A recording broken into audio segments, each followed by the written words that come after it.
Hi folks, if you're planning to do some renovations or just refreshing worn out sealant, the first step is always to prepare your work surface. Over time, old caulks and sealants can wear down, grow mold, discolor, and shrink. This creates cracks that water, weather, and pests can get through.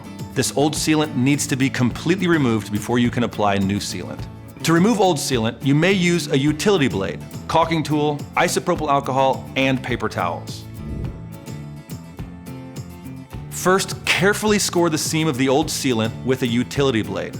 Run the blade along the edge of the old sealant, being cautious not to scratch your surface. After scoring it with a blade, you may be able to remove some of the sealant by hand. A caulk tool is great for removing any remaining material. For tight corners where your fingers and caulk tools won't fit, use the utility blade again to carefully scrape away the sealant. Once you've removed the old sealant, clear any remaining residue, dust, and debris. Wipe the surface you're sealing with isopropyl alcohol. This is important for making sure your new sealant properly adheres.